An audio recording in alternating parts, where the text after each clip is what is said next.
watching our hands-on preview with the latest Sony flagship.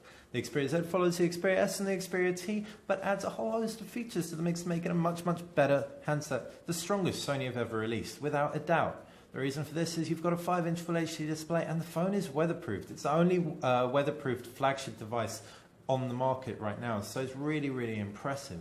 Kicking off looking at the design, and we can see the design language is also very different to anything we've seen from Sony in the past. It's glass front and back. It's got something called Dragon Trail glass, which is super scratch resistant. Apparently 6 times stronger than Gorilla Glass 2.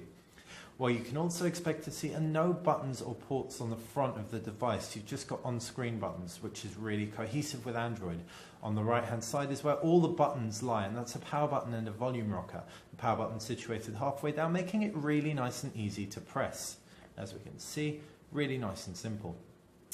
As far as ports go, they're all located underneath flaps because of the weatherproofing. On the left side is a micro SD card slot, on the right side a micro SIM card slot, and there is also up top a mild 3.5mm headphone jack, which we can open up here. It might prove irksome for some who really like to plug in and take out their headphones all the time. However, the weatherproofing will also be priceless to many.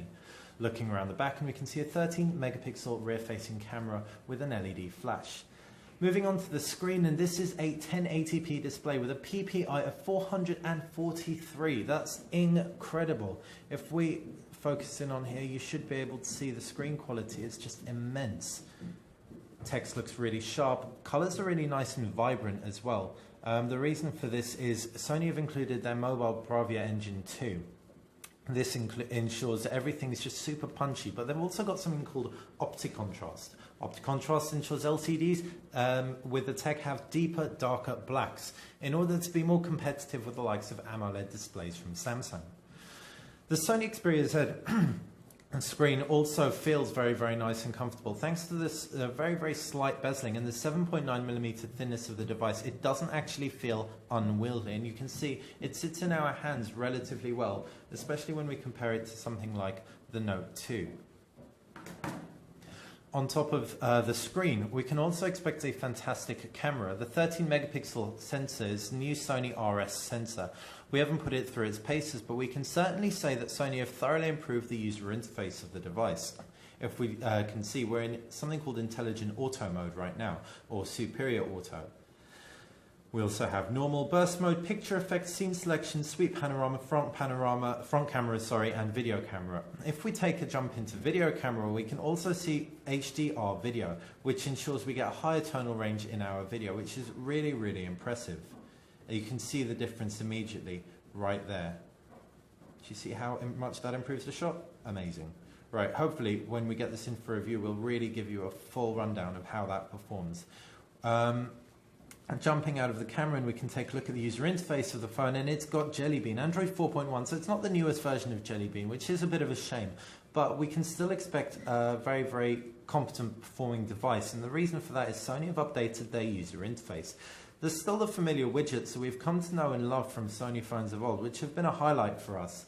However, they've also gotten rid of the widget overview, and now we can even add or remove entire home screens, as you can see, so we can make the desktop as extensive or as minimalistic as we want. The themes are also really nicely integrated. They're really rich, first of all, to look at. The reason being, the 1080p display is fully taken advantage of. Everything's optimized beautifully for it. But we can also see that elements inside the phone, and indeed the lock screen, also change when you change your theme, which is a fantastic, cohesive way to approach themes on devices, and you can really personalize it extensively.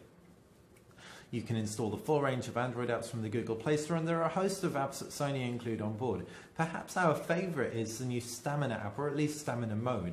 If you jump into power management, then you can see the Stamina mode option. When the phone's in standby, it can improve battery life for up to 10 times, which is hugely important. The Xperia T really let us down in terms of battery, and hopefully this will take full advantage of the 2,400 milliamp cell inside the device.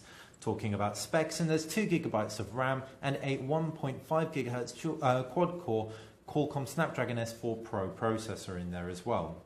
It should therefore perform competently. We've seen this before in the Droid DNA in the US and the HTC Butterfly.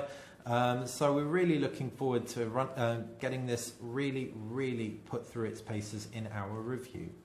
That's been our hands-on with the Sony Xperia Z. If you've enjoyed this video, like it. If you've enjoyed this, subscribe to the channel. And if you have any questions, please fire us a comment below. Thanks for watching Know Your Mobile, and stay tuned for more coverage of CES 2013.